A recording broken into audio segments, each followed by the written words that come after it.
నేను ఒక నా తమిళన్స్ గురించి రామ్ యాదవ్ గారు ఏదో అరవోళ్ళు అనేసి మాట్లాడాడు. మేము వచ్చి వాళ్ళ కాస్ట్ గురించి ఎవరి గురించి మేము మాట్లాడలేదు. ఈ రోజు ఆయన కార్పొరేటర్ ఉన్నారంటే హనుమంత్ అన్న దైవంలోనే కార్పొరేటర్గా అయిండు. ఆయన గురువుకే సున్నం పెట్టే మనిషి, ప్రజలకు ఏమేమో మాట్లాడుతుండ ఆయన. మేము అరవోళ్ళు ఒప్పుకోము, మేము ఎవరి జోలికి పోము, ఎవరి జోలికి రాము. మేము మంచిగుంటే మంచిగుంటాం. మా అరవోళ్ళ గురించి ఏమైనా మాట్లాడితే ఇంట్లో జొర్రి కొడతాం. ఇది మా తమిళన్స్ది వాగ్దానం. ఇది మంచితనంగా ఆయన వచ్చి మీడియా ముంగట సమాపానం అడుక్కుంటే మంచిది, లేకుంటే మల్కాజ్గిరి చౌరస్తాలనే కొడతాం. నా పేరు ఆండ్రూస్, నేను రామకృష్ణాపురంలో ఉంటా. కావాలంటే ఏమైనా చేస్తానంటే చేసుకోండి.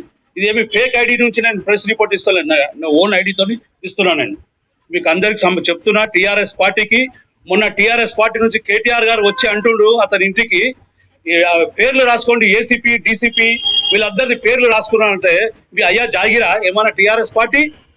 ఈ రోజు పోలీసు వాళ్ళు ఉన్నారు అనేసే మీరు బతికి ఉన్నారు, లేకుంటే పబ్లిక్ ది సొమ్ము తిన్నారు. మీరు ఎప్పుడో పబ్లిక్ మేము కొట్టి చంపేస్తుండే. వాళ్ళు పోలీసు వాళ్ళు చదువుకొని ఒక హోదాలో వచ్చి 30-40 సంవత్సరము పనిచేస్తారు, వాళ్ళు డ్యూటీ మీద ఉన్నారు.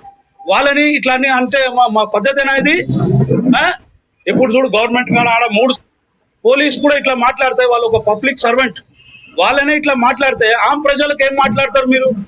ఇది ఎక్కడ న్యాయం? ఇది మేము అరవోళ్ళు ఒప్పుకోము.